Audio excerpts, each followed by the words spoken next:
Okay, how are you this morning? I hope that you guys doing well.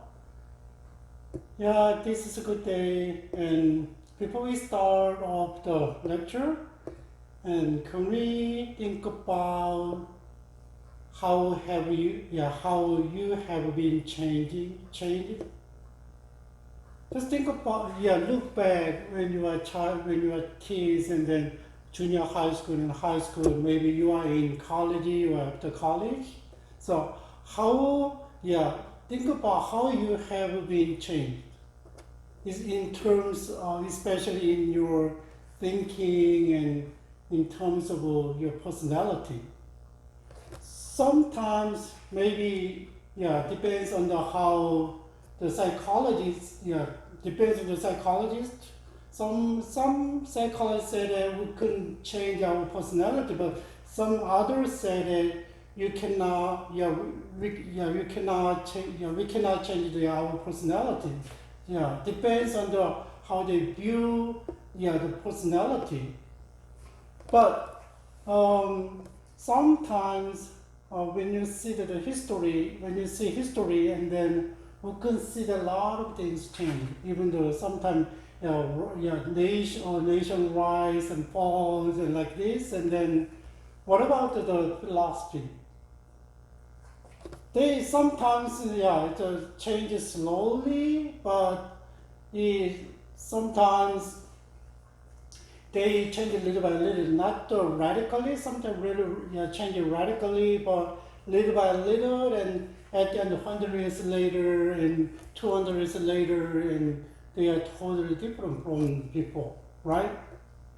And today we're gonna still talk about the Hellenistic philosophers, but still there is a variation, though, right?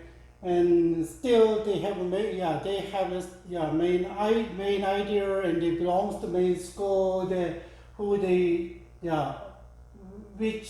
that they belong to. But sometimes they try to get out of the direction of the school, and but sometimes they change a little bit and then accept others and going back. That's a philosophy. And I hope that you guys remember the Hellenistic period around between 321 and around 31 BC. The Greeks are really powerful, and they're really influential on other countries up to Egypt and Syria, and then because of the cosmopolitanism, and then they try to accept a lot of different cultures, and then they try to mix. But still, there is kind of influence, reciprocal influence, but still there is a main kind of the stream of the philosophy from Greek. So I want to I want to remember what we talked about last week about what is the 4 schools of the philosophy, right? One is what? The cynicism, right? Cynicism is they really use a sarcastic and cynical way to express their thought, and then express all kind of their philosophy. Another thing is about what is skepticism. Do you remember skepticism? And we cannot. There is kind of two schools of skepticism. One is from the based on the Platonism. Another one is Pyrrho, right? And Pyrrho is a little bit radical. And then so we cannot know anything like this. Plato, the skepticism, which is influenced by the Platonism is what? Likely, we don't know. There is no absolute truth, but they are a little bit open, a little bit different from the really the other heroism, right? And another two, there is a main school is about, were the Stoic and Epicurean, philosophy.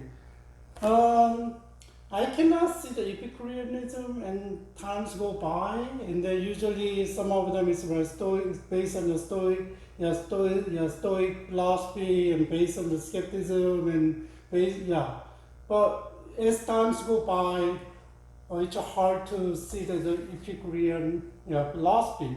So today, most of the philosophers that I got from based on the skepticism and Stoic philosophy, Stoicism. So still, don't separate the Hellenistic philosophy from the Roman, Greek, Greco-Roman period philosophies, and then still the influence goes to the Roman Empire and Roman thinkers. And there is not many radical changes, but still changes little by little, and then in the beginning, like a sensationalism, we cannot give any credit. It's maybe a lot of, we are not sure about the knowledge through the sensation, but later on, they will be open, but that is kind of changes. So today we're going to talk about not many philosophers, Hellenistic philosophers, but still maybe two main philosophers, but we're going to see 5 or 6 philosophers. And then next week we're going to go, we are going to the Greco-Roman, Roman philosophers. Hellenistic, we can see how Hellenistic philosophers are different from Roman philosophers, even though the influence go to the Roman philosophy, but still Roman philosophy have their own things, right? What is the basic idea about difference is the Greek philosophy is really ideal, and Roman philosophy is really practical. Like Vedic philosophy is really different between the two countries, philosophies. Anyway, so we can see next week, and I hope that you can glean something from the Hellenistic philosophy, and then keep thinking about to compare with the Roman philosophies later.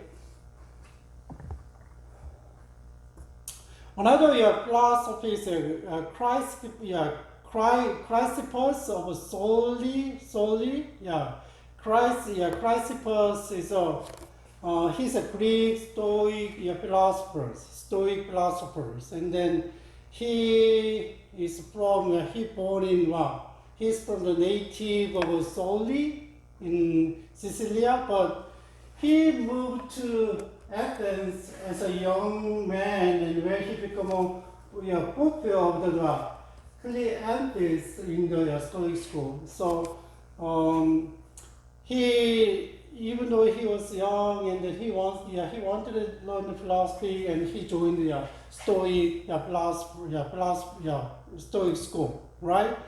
Later on, he's one of the big guy in the Stoic philosophies. And what is the first one is Zeno. What is the second? What is the scholarity is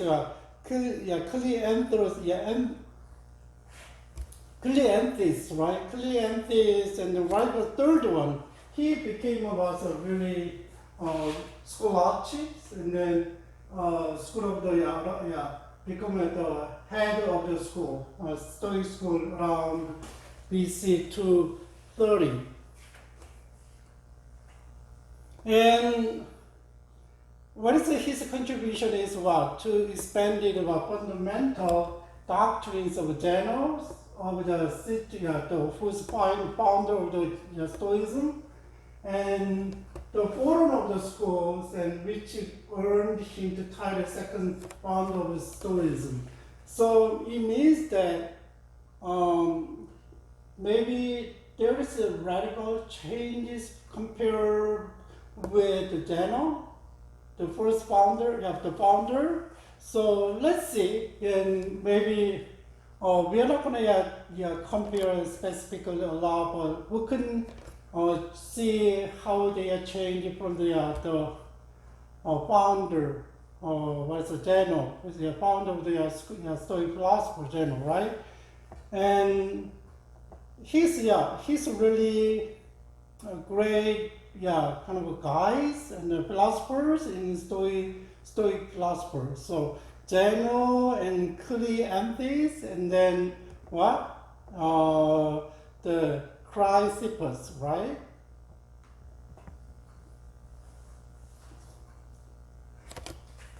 He is a creator system of propositional logic.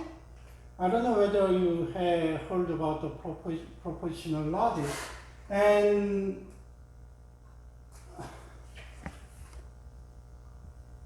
so just think about it. In Aristotle's and term logic has been concerned with the interrelationship of terms from Socrates or man.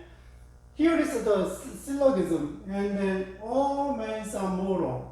And then Socrates is a man, and what? Socrates is mortal. That is kind of the logic. But he's concerned about the interrelationship of propositional, such as it's a day.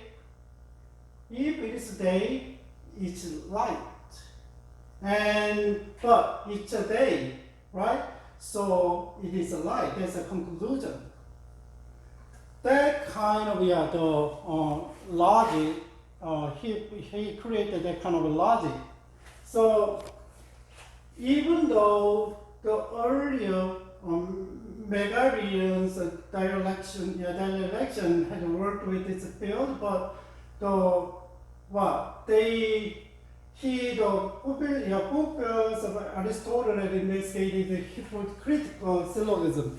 So little bit they little bit changed it later on, like who is the Megarians, but still there's a hypothetical syllogism. But look at this, the Chrysippus developed this principle into what is a coherent system of the propositional logic. Here is a little bit easier way, and then if you compare with the philosophy, the syllogism, here there is all men are mortal, and then Socrates matter and Socrates mortal. Look at this, all men are mortal, and all men includes Socrates, right? Socrates man, conclusions of Socrates what? Mortal, like this. But propositionalist logic is what?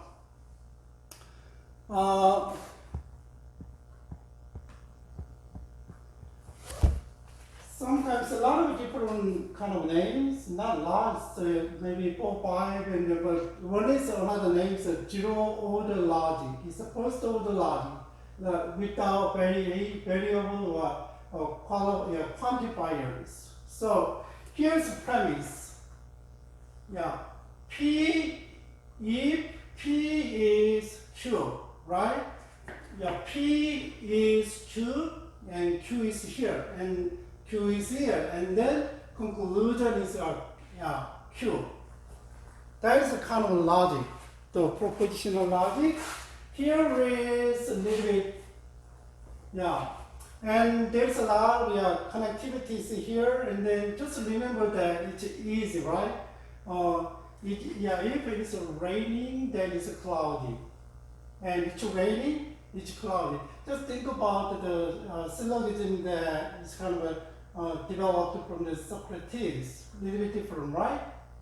And it's a logical connectivity, and then he used a different type of logic. So if, and, either, or, and because, and more or less likely than, like this kind of use this one. I don't know whether you guys learned about logic.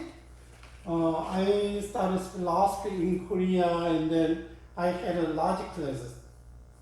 It's really pretty interesting, and like this, and then there's a sentences here like if something like this, and then we make use all mathematical symbols, and then transform the mathematical the symbols, and then we convert with the word. It's really interesting, So it's not the verbal, it's verbal, but still we can use the mathematical symbols, and then like this, it's really fun and interesting. So when you read the whole sentence like this, and then if there's raining and then cloudy, and then you can like this. There is kind of promise is this sign is if, and another sign is and. Just memorize that one. So I still remember that one, so it's still interesting.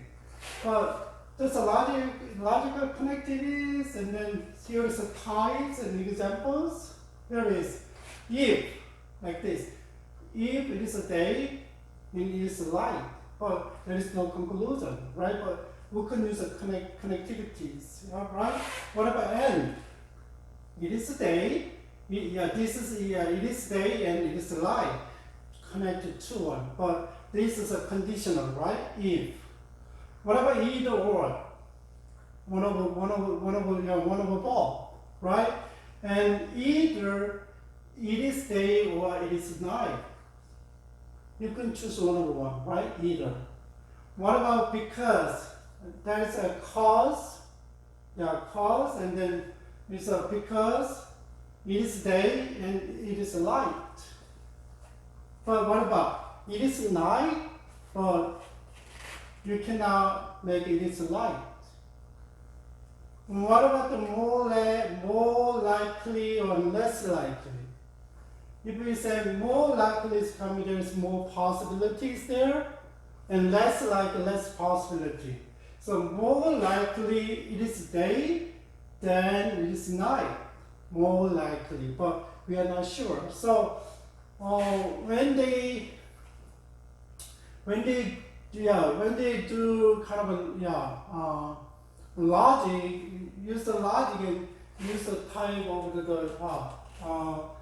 connectivities, and then unconsciously, I guess we are already trained by that one. So when you are high school and junior high school, and even though language is different, but still we are using that terminology, right? And English uses the if, and either or like this because, but in Korean and then a little bit different, but still same. So try to develop the logical thinking. So think about it, how they developed the logic from Hellenistic period, and then coming down and to us, and then still we are using the same logic.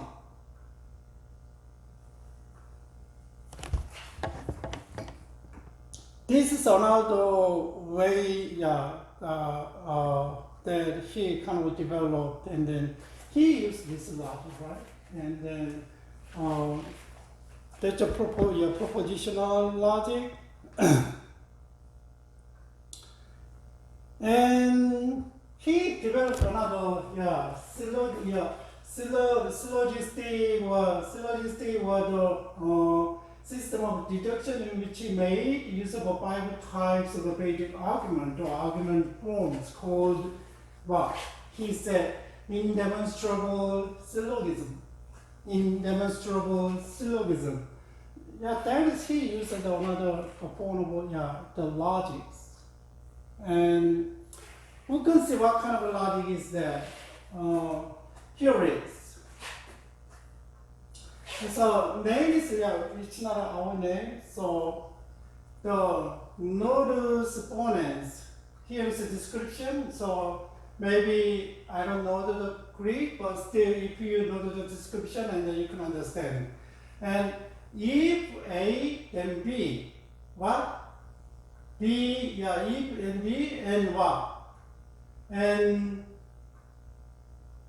therefore it's B. Here it's like this. And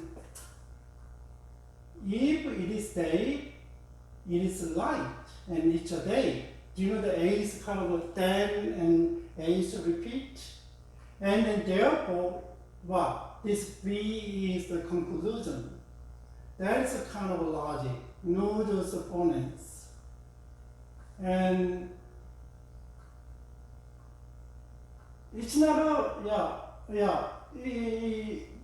it's not a like kind of a, maybe kind of a little bit deliberate and then twisted and then what about another logic is that if A then B, not B, therefore not A.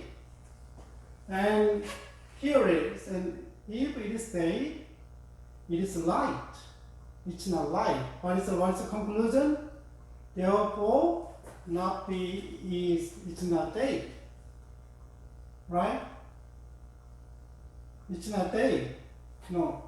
So not A. I mean not A. It's not day. So already it's not, here B is kind of denied and negated and what? And then therefore it's not day. That is a models tolerance, right? One of the another logic, and he kind of models Bender, Bonando tolerance, and he separate two.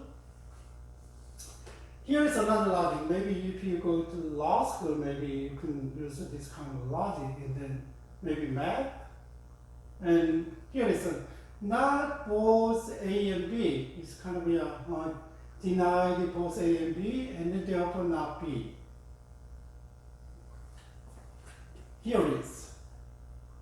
Not, it's not a both day and night, and it is day. Then what? Conclusion is what? What is a B? Therefore, it's not night. Right? And there's another logic. What about either or B and A? A is repeated, therefore not B. Because A is repeated, and then it is either day or night, and it is day, and it's not night. Make sense? What about modest tolerant opponents, and then maybe either A or B and not A. And then therefore you can choose one of them, and then you deny the A, and then what? There is a conclusion is B. Here is either day or night. You can choose one of the one, and then it's not a day, and then automatically, therefore it's night. Yeah, there is we use a simple sentence, but if when you say things in sentence, and you can see what is you are emphasized and why you try to deliver. That's the logic. Yeah, he developed a kind of the indemonstrable syllogism. Each kind of I never thought about it, but still they used to develop and how we can think logically, and then there's some formulas, principle, he made it.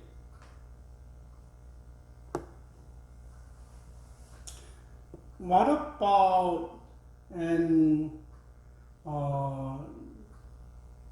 truth? Stoicism is always really emphasized its reasoning, right reasoning. And then everybody cannot have the truth, but who is really noble and sage, and then have right reasoning, right reason, there is a truth. That's why if you want to learn about truth, then you gotta go to sage, right? And that is the Stoicism. But Chrysippus' theory of the knowledge was empirical. So empirical is a little bit different. And it's not just something in your thought. And then empirical means that if you need to empirical study, it means that you gotta conduct an experiment and you gotta kind of there's object. We cannot say objective, but try to be objective and then get the surveys or interviews and try to analyze that empirical study. It's not just thinking, sitting on the chair and then thinking about it, not make logical reasoning, right? He's a little bit kind of opened the door for the empirical studies, and then he said that the senses transmit the message from the external world. Before previous was sense the information or knowledge from the senses not true. It's not reliable. And look at this. Their reports are controlled not by the reporting them to innate idea, but what? Comparing the previous report stored in the mind. That's why, and little bit, just it's innate, and we are thinking about it's not really though. So already information is stored and then compared with what? The information that the knowledge that we got from our observation and our sense. So he really developed epistemology differently from the Stoicism, right? And here is a little bit detailed information about how the Zeno said and how the Chrysippus did, right? Zeno had identified the impression of sense as impression of soul. Just the impression of sense, and they mean the impression from the outside. And this was interpreted by literally by Cleanthes, who compared the impression of the soul to the impression made by a seal on wax. And it's a kind of impression itself. Just think about it, and impression in the soul, and then and Cleanthes and what's a seal on wax. Wax makes a kind of a shape, and then you have the original image, even though we cannot see it. But Chrysippus preferred to regard it as an alteration of the change in the soul in human being. He says soul received modification from every external object that act upon it. It means that here is this one. Here is one. You can see the markers, right? But there is original, just close, and then see that these markers and blank markers and the nature you can see as it is. But just outside you can see, and here and there is a change, right? And open, and then there is a change. It's the modification. That's why human beings that who can receive a modification from the external object that act upon it. He explained with this kind of error. So the soul is purely really passive, because the objects here we kind of receive the information through senses, and not the we cannot do anything right here. Maybe this object is here. Maybe like air, and they can move and different. And passive and what's the impression reveals not only its own existence, but also it is a cause. So just as the light display itself and element are in it. And here's marker. We have impression about this marker. Oh, blood markers. And then shape is like this. Right? But there also each causes how just the light display itself. And already nature's wise nature of markers. Just think about it. Even though we cannot see anything, and then there's a marker, and then maybe you can hear, and then you can imagine it, right? That's a human being say, even though we cannot see, and then you can imagine, and impression is there, but still, when you see the external markers, and then, oh, there's markers, right? So, he said that the power to name the object reside in understanding. So, impression is there, whether you maybe see or not, and then there is a modification is there, and then you have that one, and then, oh, there is a markers. You have your own understanding. And then if you don't know exactly, then you cannot say anything.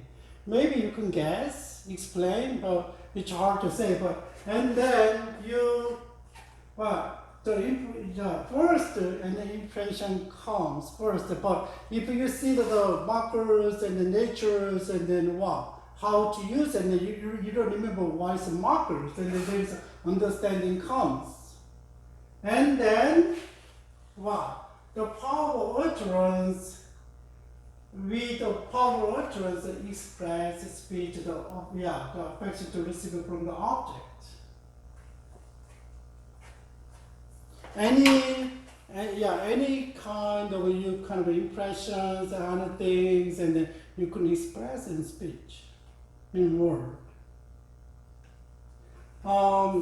That's why he opened the door for the empirical means understand what it's about, how it functions, what's the nature of nature like this, right? So sometimes we cannot see, and then you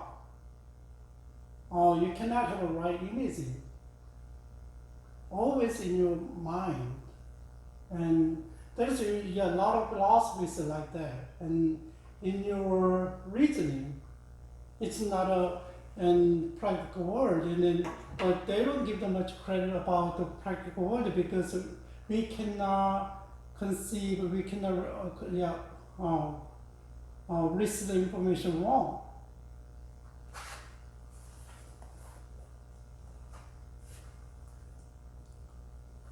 That is a little bit different that he had.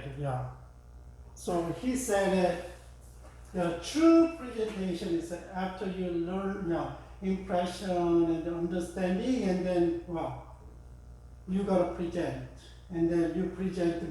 That means present the expression. True presentations are distinguished from those that are false. False by the use of memory. We have memory because sometimes there's a modification. We receive the modification of the external object, right? And classification, there's sometimes a wrong classification, divide and categorize, and then comparison. Presentation is different, right? The other one is kind of maybe memories of impression, and then classification and try to understand, and maybe comparison like this, but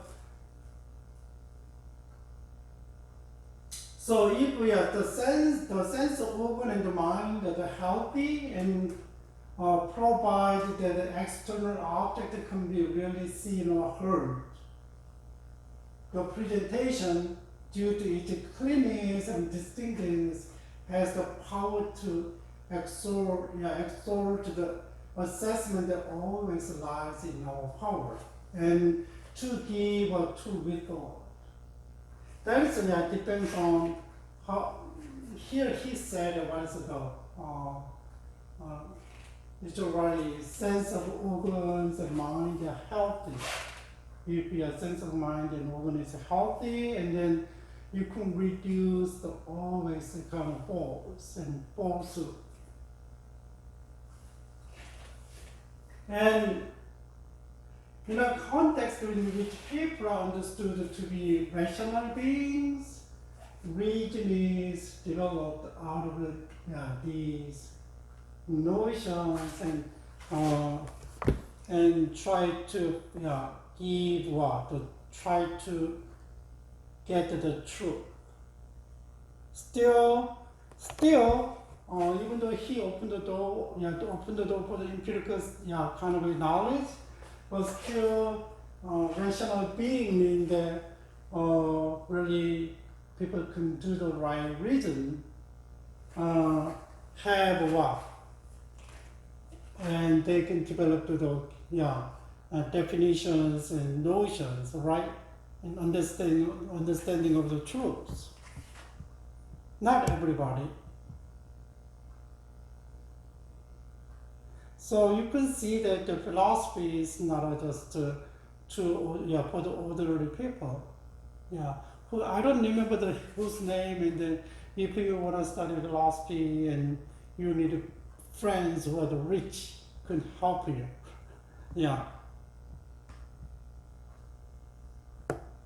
That is a little bit different from the understanding of truth and in epistemology. And then what about the understanding of the universe? Chrysippus insisted on the organic unity of the universe, organism, as well as correlate to the mutual interdependence of each own part. What about the general basic understanding of the happiness? What? Align with natures. Why? Consistently, being consistently with natures. And then Cleanthes is like he was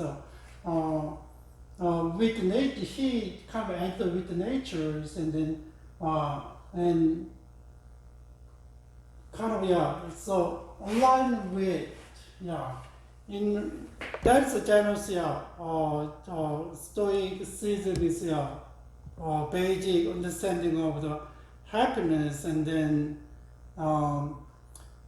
he understands the little bit differently. It's not it kind of nature is here. It's not aligned with the nature, not just but he understands the universe is organism, interdependent.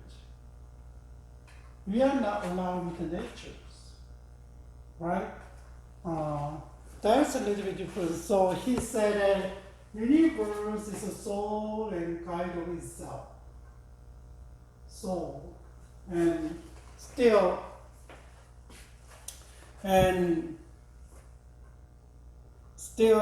he said, still really open the door for the pantheism, right? And just think about the following general. Chrysippus determined the theory, like air third to be primitive substance of the universe, and fire, something like that, and then what? Objects are made of inert, formless matter, and then forming soul. So he understood that object is kind of there's no forms and formless. It's nothing, right?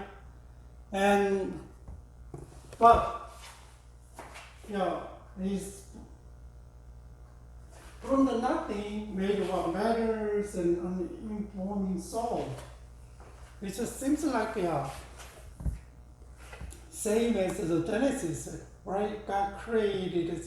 Nothing is there, but God made it, right? And so, so pneuma provide forms to the indifferentiated matter. So a little bit, there is a pneuma is there, and that is going to make a difference. And so maybe spirit, pneuma is a spirit and dynamics or whatever, and then you could differentiate from other things. So the pneuma, the ones the soul pervades all the substance and maintain the unit of the universe and constitutes the soul of a human being. Right? So you can see that the body is here, and then you consider another one. He developed the soul concept, right? Soul. Already they have the soul. It's not a body, but it's the understanding of the one. He said truth and was so he said what? General said the impression in the soul means there is impressions in the soul, and the soul is different from human beings, right? A physical body. So this is a following, it's kind of the idea of the general, and still, but the classical element is still changing, it's not there, right? Changing one another by the process of condensation and the rarefactions. Here's a fire first becomes solidified into air, and the air into water, and lastly water into earth. Think about the logic. So the process of the dissolution takes place in the reverse order. Reverse order. Think about earth, water, and earth being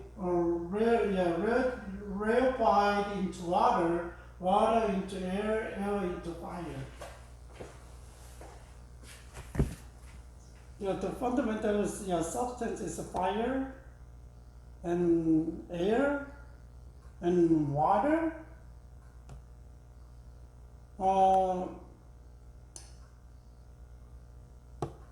I honestly speaking, I don't know the detail how he explained all of this one, and maybe fire becomes solidified into air, and then fire, you can see that, and then started, and maybe it will keep burning and going, and maybe we cannot see into kind of air. Air is there, but we cannot see, but maybe it's maybe, and like rain, and then come to the water, and water eventually kind of down to the earth, and then maybe kind of process, That is the basic kind of understanding of how the element is kind of changing from process. And he was a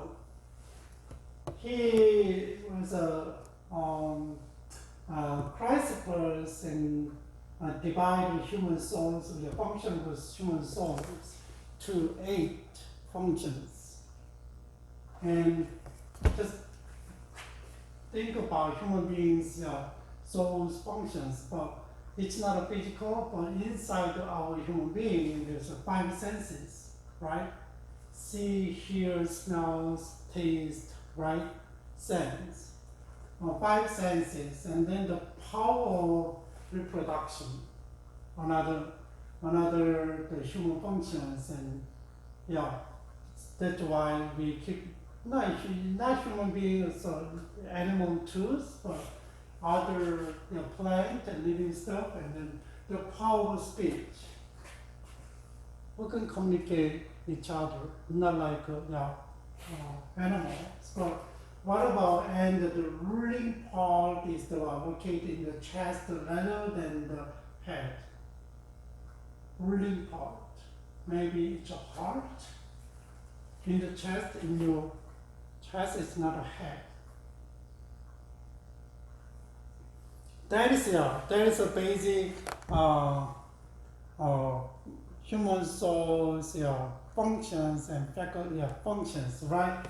And he said that individual soul are perishable.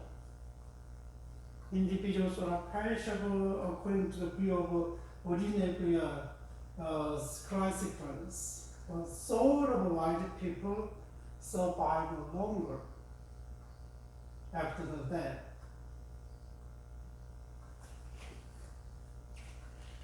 It's a little bit different from the Christianity perspective, right?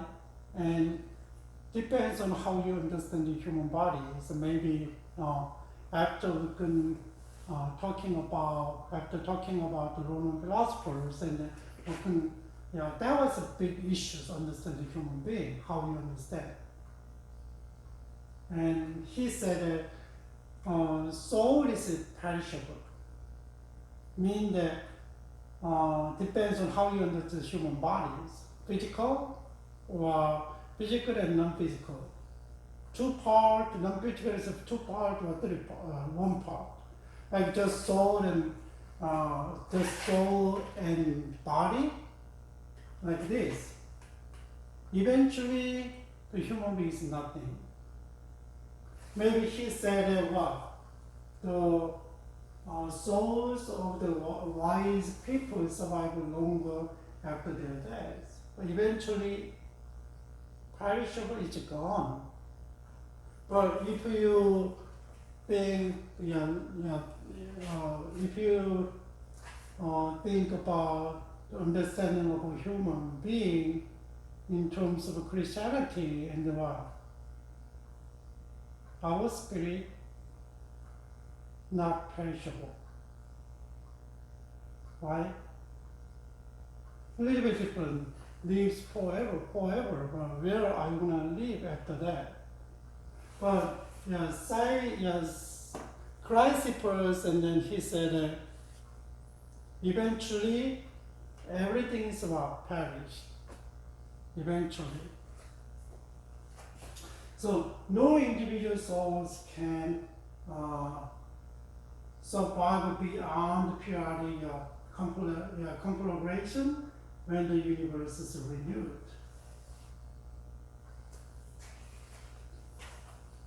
So eventually, that's his understanding.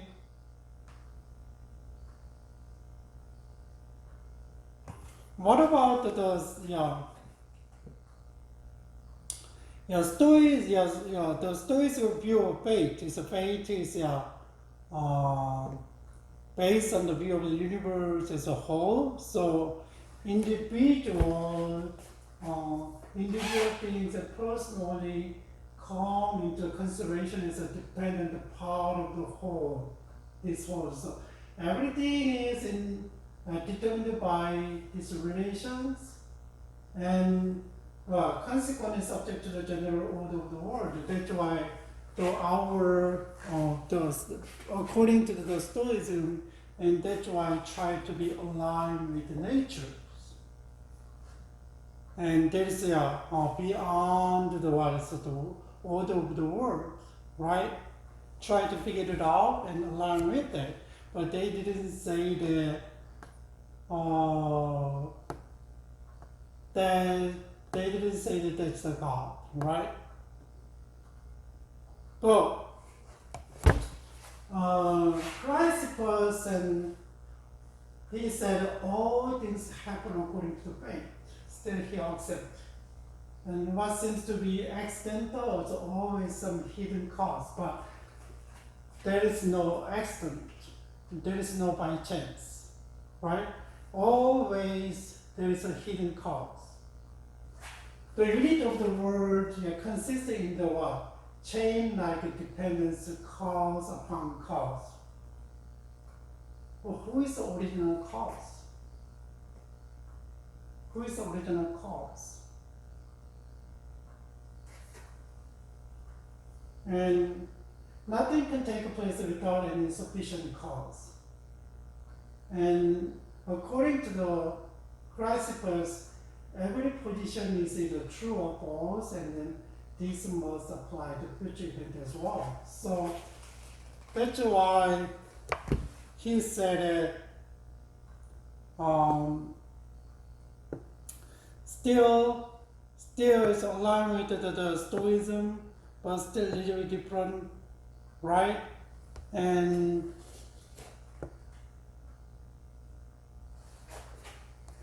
every position is either true or false, right? It must be applied to future event as well. So always something caused by something, caused by something.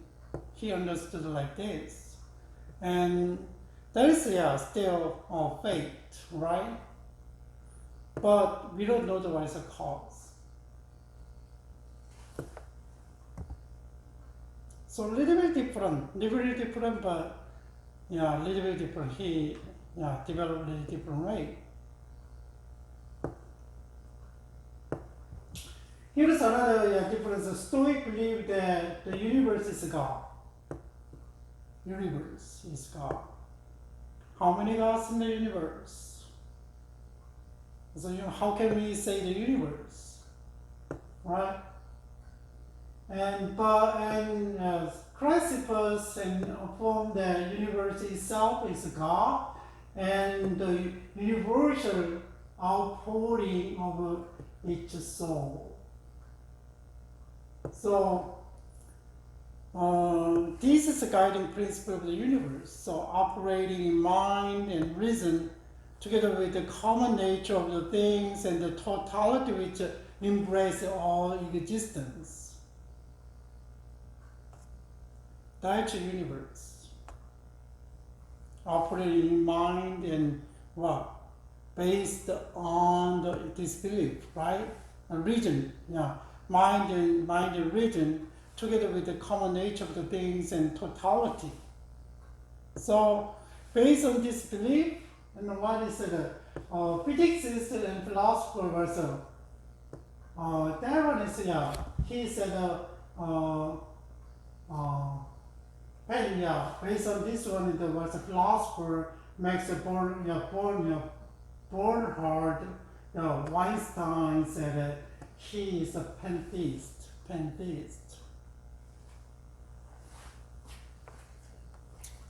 Eventually, what is from the beginning, what is Stoicism is open the door for the pantheism. So Chrysippus kind of still following and open the door, right? And Chrysippus thought that this is about ethics. Thought that ethics depends on physics, based on the universe, right? And his physical thesis stated, there is no other more appropriate way of according to the subject of good and evil and the virtue or happiness than from the nature of all things and administration of the universe.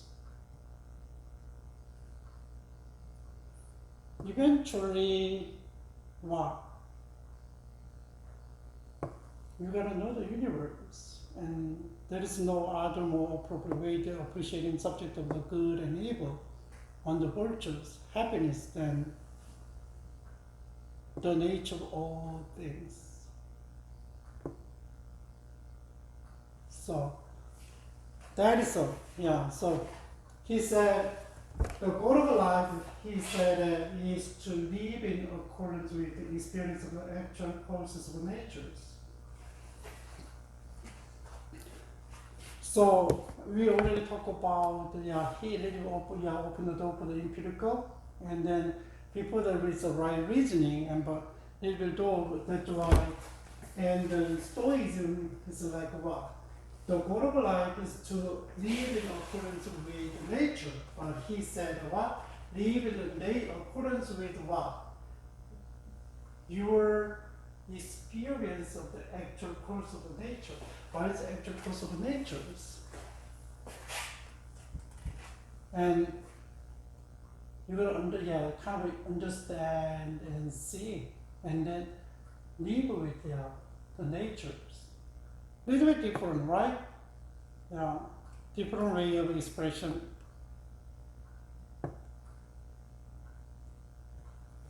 So a person's individual nature is a part of the nature of the whole universe. Whole universe.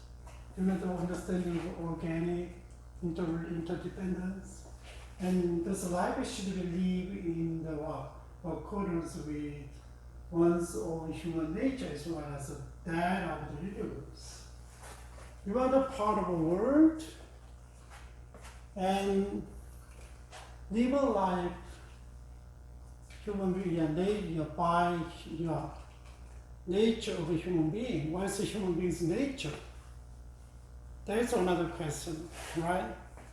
And I know that he said we are the part of a universe, and then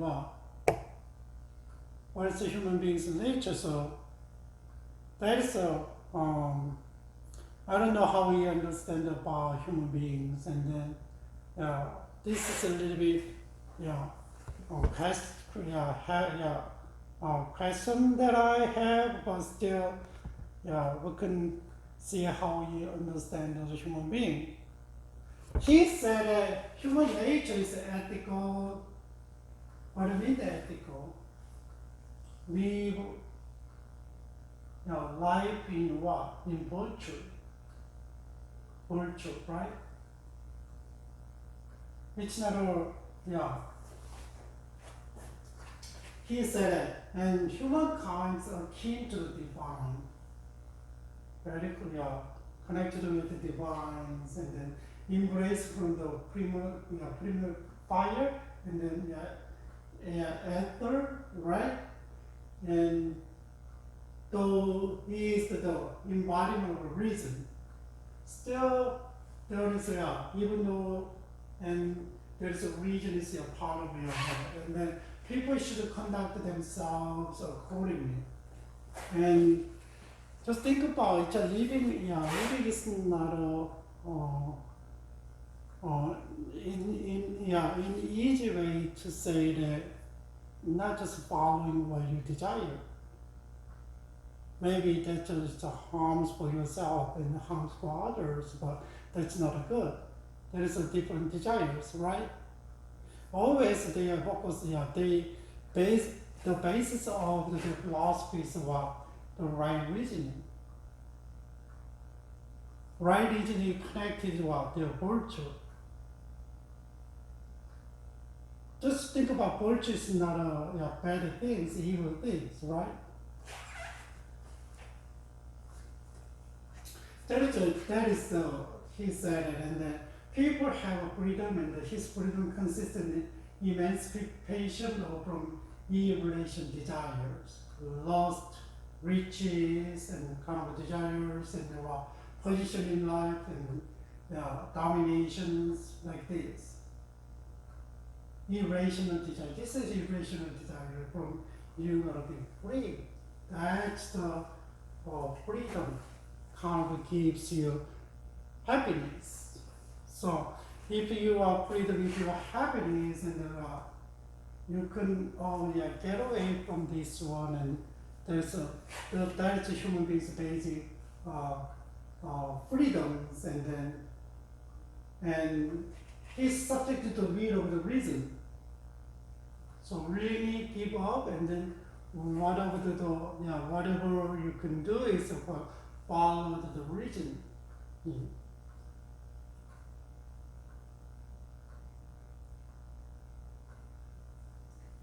So he is laid the greatest stress on the worth and dignity of individuals on power of the will, the free will, right? Free will, freedom. But still, not the impulse, desire, and impulse behavior, right? It's not the human dignity, and then it's not a word. Just think about society. What is a word? What is a dignity? What is the nature of a human being? He said nature of a human being is ethical. Right? But ethical means it's based on the reasoning, right? Which is good, which one is bad? What about the evil in the universe? If it's the society, that the society is kind of a part of it,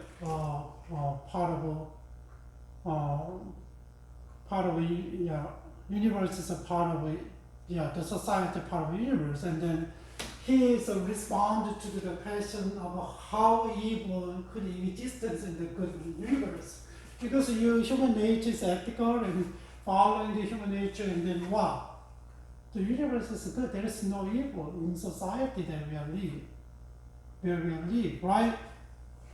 And simply as Christ person replied, evil cannot be removed. Though it is wrong, that it should be removed.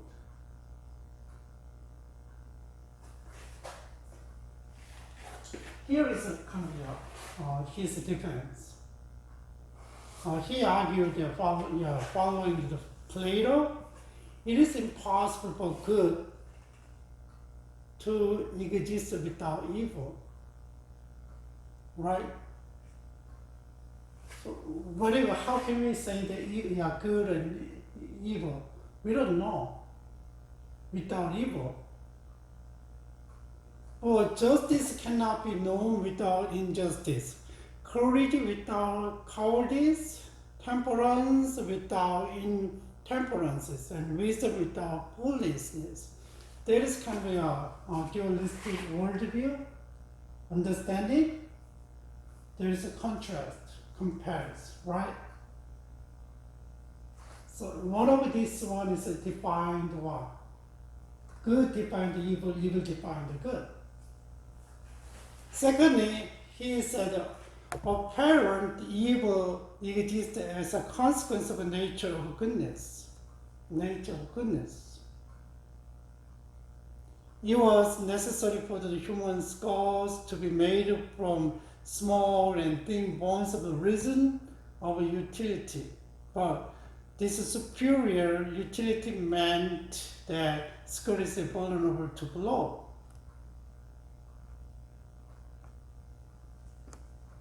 Kind of example, just think about your brain, right? So,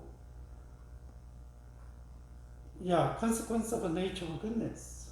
That's why evil exists. What about another, his defense? Evil are distributed according to the national, rational will of Zeus. Maybe punish the wicked or what? Or because they are important to the world order as a whole.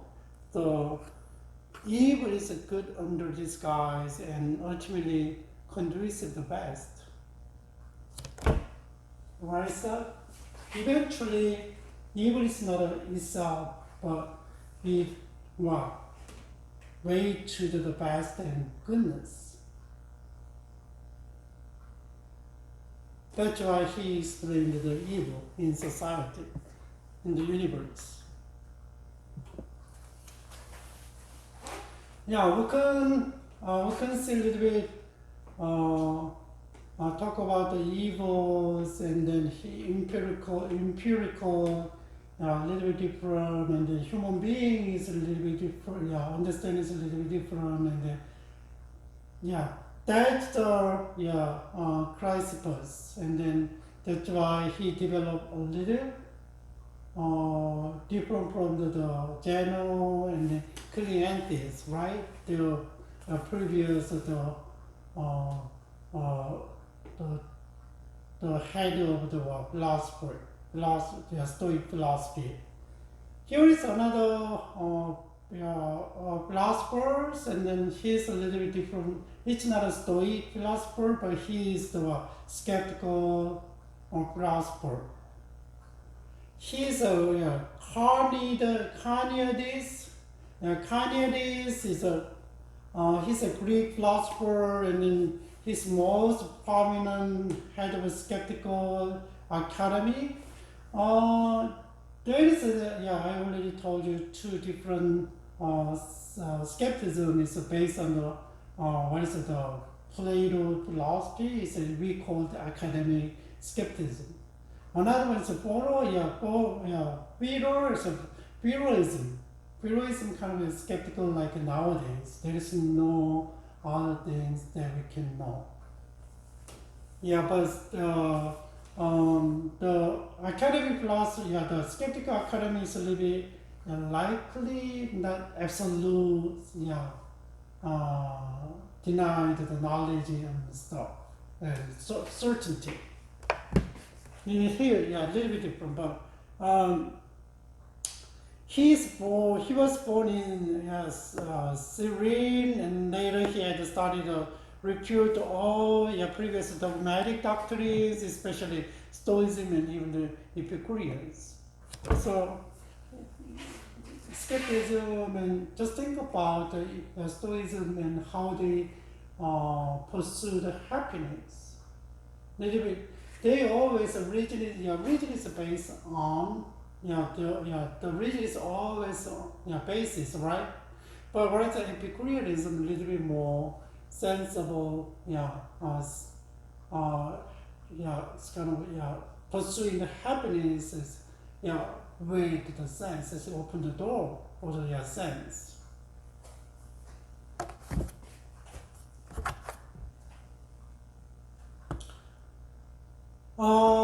Scholarship in the leader, he's the scholarship of the academy.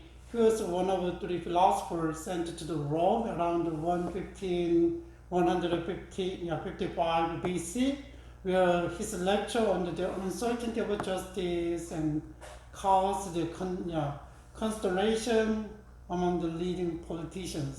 So he's a little bit different guy from the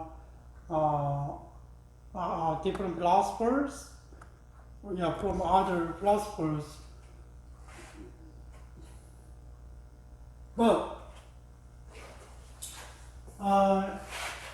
his skepticism was moderated by the belief that weakened uncertain probability.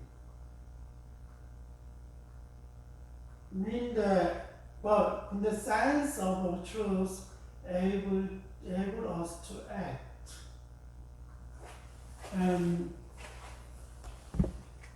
just think about moderated belief that we can a certain probability, right? Just think about it, probability not in the sense of a statistical probability, but in the sense of the persuasiveness. And then he little bit opened the door, the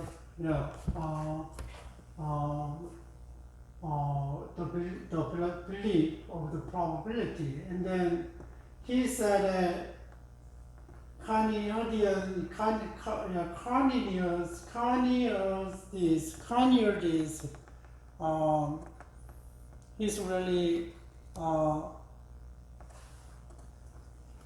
suppose that all knowledge is impossible except for the knowledge that all other knowledge is impossible. All knowledge is impossible, right? That is a kind of basically hold, but little bit different, yeah, but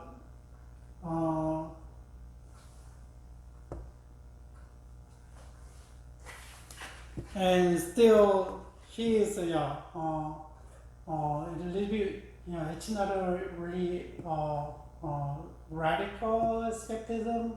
Still there is open, still a little bit, open the door for the knowledge, right?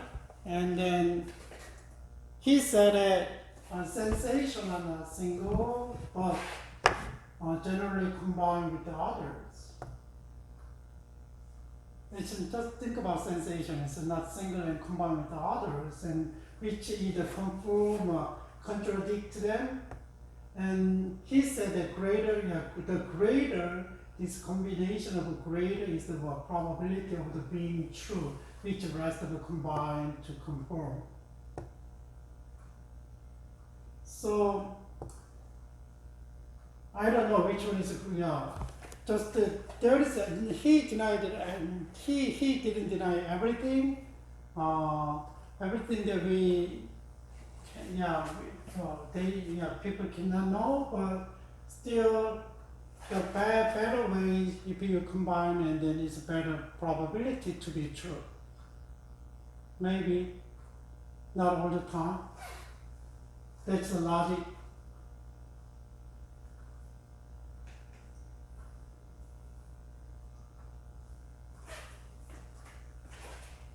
So he just remember this one. Is not sense of the static probability, but the sense of the persuasiveness, and then there is more, open the door for the skepticism. Mean that we consider some truths. And what about the field of Larissa? And Larissa, field of Larissa is I heard about him, but we cannot see many information of him. So he was a Greek philosopher, and he's popular. Cleitomarchus, who is succeeded as a head of academy, like a Plato Academy, skepticism,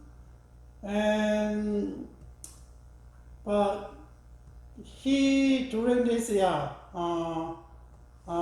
he traveled Rome with Cicero and heard him lecture. So he traveled and teaches in Rome, and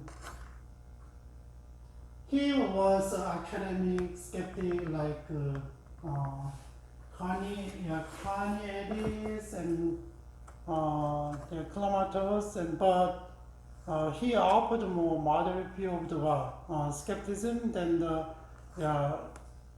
that of his teachers, permitting the provisional belief without certainty. So a little bit, it's not a bad still not a Borrowism. Borrowism is a different from, but still he belongs to academic skepticism, and then still like the direction of the basis of the philosophies, and then he opened little moderate in skepticism, right? Permitting what? Provisional belief without certainty. So Philo maintained what? He said, object could not be comprehended, but objects are comprehensible according to the nature. According to nature, comprehensible, right?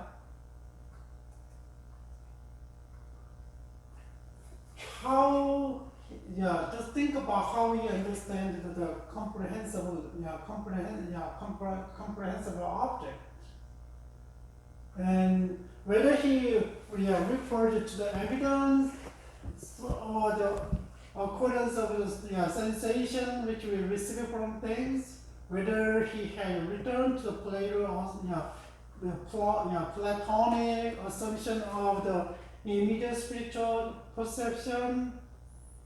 It's not clear, but still, whatever is that, and he said it like this. The object was comprehensible according to their natures, but we don't know how can we see that, but still, we can understand the kind of object, right?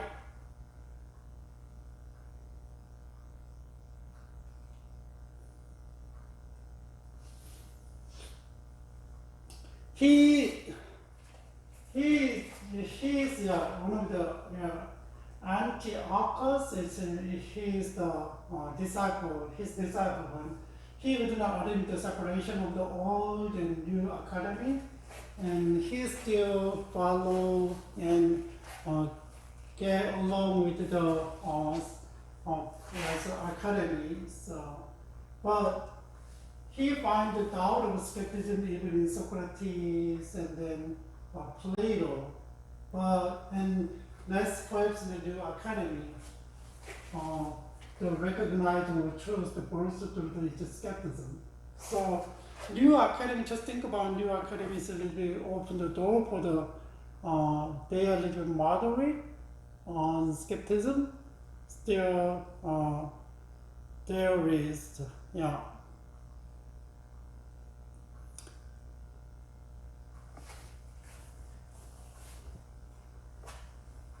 He said that, look at this, even though he would not resist evidence of the sensation, but still there's doubt, but not resisted. But he wished even here to meet the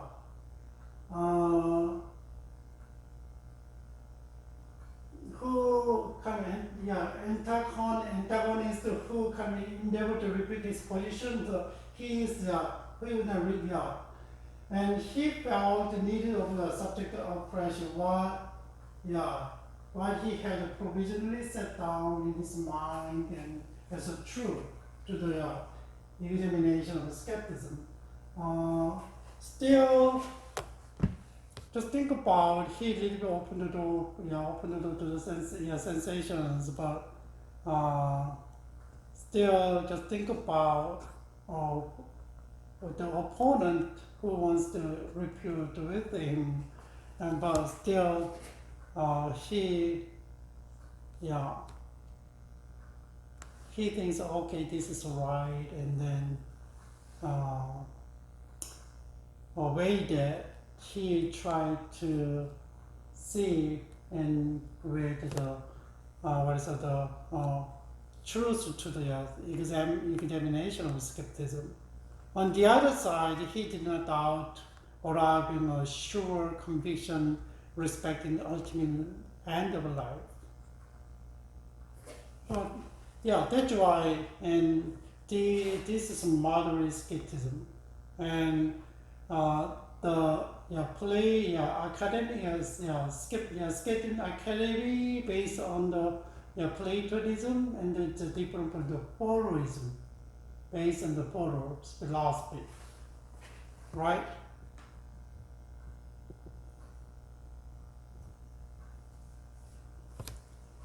Posidonius, he's a little bit different. I don't know whether we can say the philosopher. So maybe we can say the philosopher, but he's really, really genius philosophers. He's really he spent a lot of different field and then published, and then he is a politician, Greek politician, astronomer and astrologer and geographer. historian, mathematician, teacher native to Apamea, Syria. He's really smart. He was a really smart philosopher. He was considered the most learned man of his time, and possibly of the entire Stoic schools, and he is a Stoic philosopher. And Posidonius is what? Posidonius wrote the physics, including meteorologies, and then physical geography, and astronomy, and astrology, and deviation. The seismology is really about the earthquake, yeah. Seismology and geology and mineralogy. Can you imagine? And hydrology and botany, ethics, logics, and mathematics, history, and natural history, and anthropology, and tactics. Yeah, that's why we can consider how much, I don't know, how he learned all these things.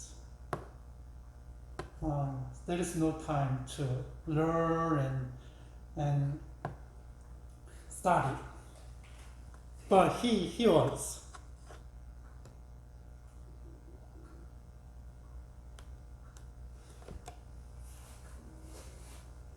So that's why he traveled a lot. He spent many years in traveling and scientific research in Spain, Africa, Italy, and Gaul, and Liguria, and Sicily, and other eastern shore of the, that's why he can do all geographies, and then mineralogy, and botany, and hydrology, a lot of different things, right?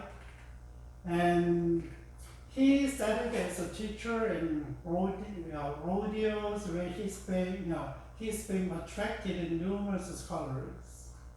So Rhodes, right? And what we called the Pasadena, and then Apamea, or the Rhodes. And look at this, and next to the Panetius, he did most, and after him, by writing and posting lectures and to spread Stoicism to the Roman world, and then become a well-known many leading men, including Pompey, and Cicero. So just think about how he connected to Roman empires. And he's around 135 to 51, but still, and the philosophy is kind of his bridging to the Roman philosophy. He influenced a lot to Roman philosophy, right?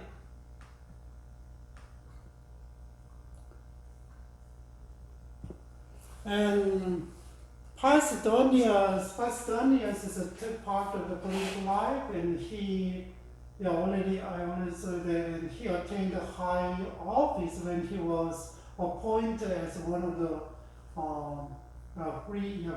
Praetonians, and he was the most important political office in Rhodes, and combining presidential and executive functions. And he's pretty well-known, competent philosopher and politicians. There is one example, and he was chosen for the embassy to Rome around his 87, 86, and so we can see, and around early, that is a biblical time, right? And how can he connect to Rome, and and the Roman Hellenistic Greek.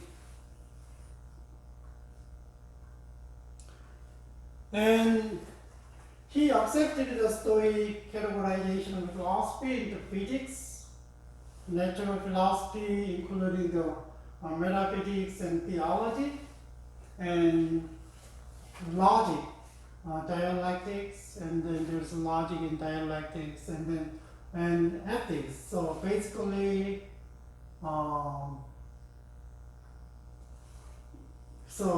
physics and then basic, kind of a basic philosophy, and the basic philosophy was Stoicism, right? And this three category for him was Stoic faction, inseparable and interdependent part of organic natural whole. They is put together, and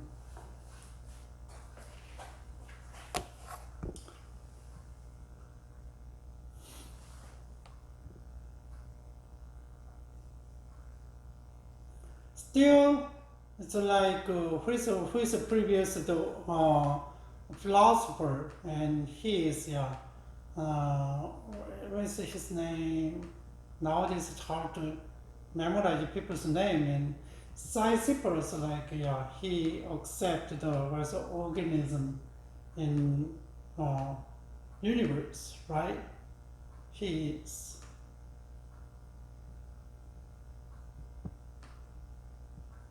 And so basically he followed, but here is his unique perspective of other from Stoic philosophers, and then we said it, and syncretic means a little bit negative connotations, maybe electrical, and then electrical means the electricistic, and electricistic means that you can kind of take different things and put together, make one. And syncretism is a little bit syncretic, is a little bit same as, but you get something and you put other things and made a totally different one. And like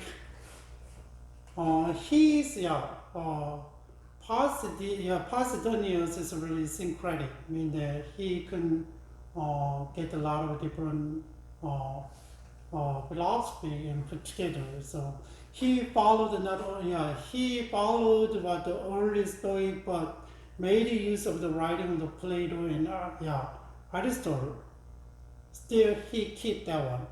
And Posidonius and then studies Plato's, Timaeus, and then seems to have written the commentary on the emphasizing Pythagorean figures. So he's creative writers and expected to create innovation with the traditional philosophical school to which he is belonged to. So little bit try to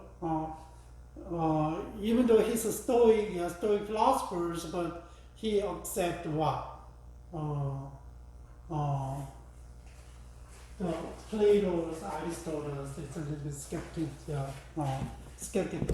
skeptic academies. What about his ethics that he teach? And ethics about practice, not just the theory. Practice, right? It's not just metaphysics, virtues, but just theory. That is the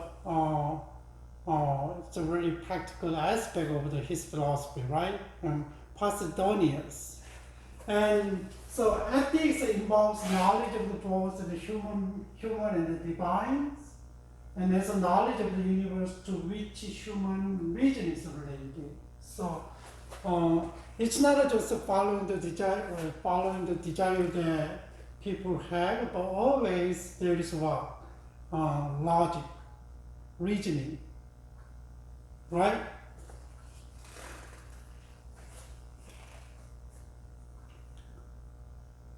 And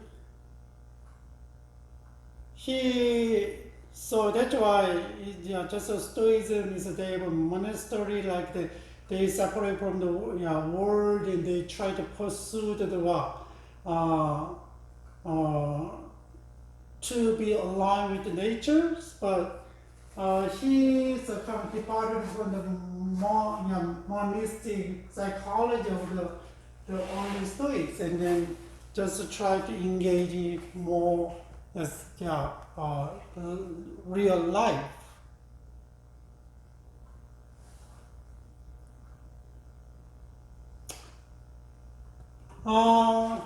There is a brief kind of understanding of how we think about human desire. Pasidonius wrote about his own passions, in which he instead adopted Plato's trip artificials of soul.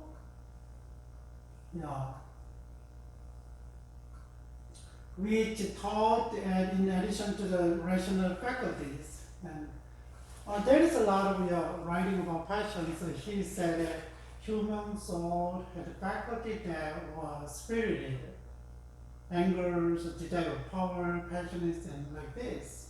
It's a kind of opposite to the virtue, and desire. Destructive desire, like desire for sex and food, like this, right? Human being has then the basic kind of desires. Just think about the human nature, right? They have a basic desires.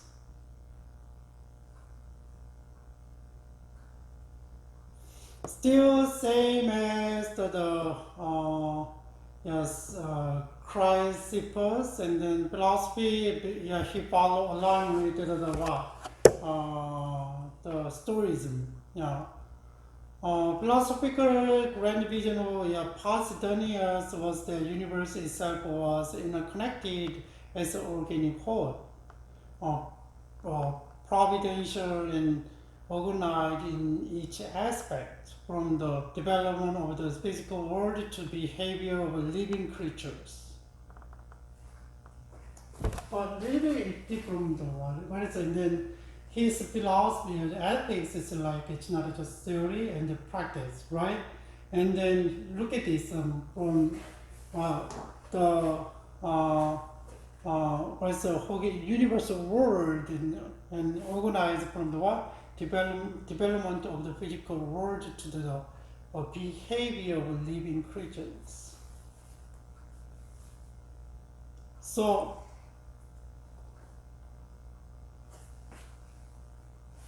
there is kind of the same line, but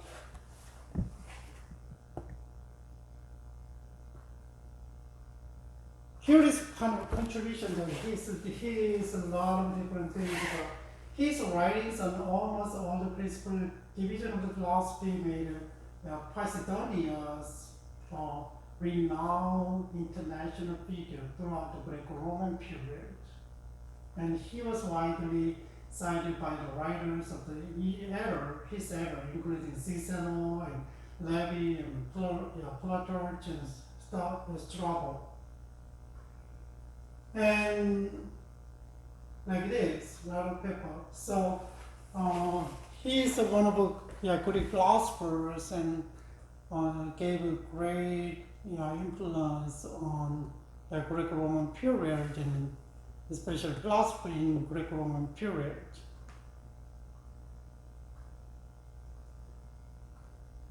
There is one, two people is there we can look over, but maybe before we start the Roman philosophers, and we're gonna go over Anaxagoras, and then another guy is a little bit important, Antiochus of Ascalon. Maybe we can see those philosophy and then talk about next week, and then we can jump into the Roman philosophers, Greco-Roman philosophers, right? Yeah, he's a pretty, really famous guy, and then he's still, as a Greek philosophers, and then he's bridging between Hellenistic and Greco-Roman period. So he is, around BC 125 to 68, and then it's a really important figure. So we can maybe 125 and 68 BC, and then we can study about it next week. Yeah, next week.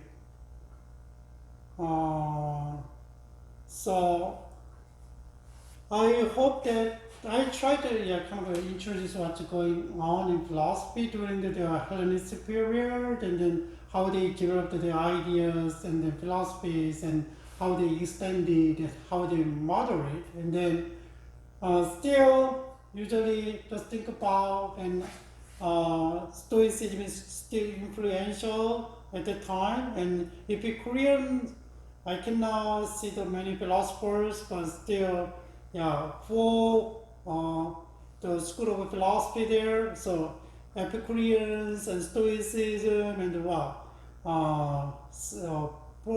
skepticism and cynicism. We don't have much cynical philosophers, but I hope that still it's really pretty dominant. Skepticism is pretty dominant, and Stoicism pretty dominant at the time. So we can see, but still there are other philosophies there, and they try to use the other philosophy and put together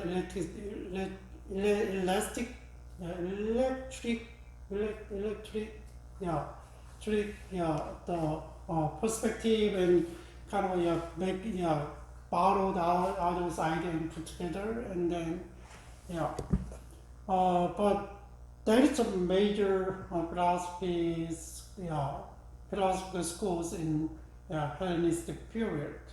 So I hope that retain some ideas, some the trend of the philosophy, and then we could see how influence on Christianity, and how Christianity, a lot of the Christian thinkers to understanding their faith, right?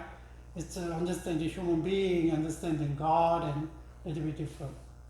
So I hope that you guys have a great week, and still take care of yourself very well, and God bless you. Okay, have a great week. See you next week. Bye.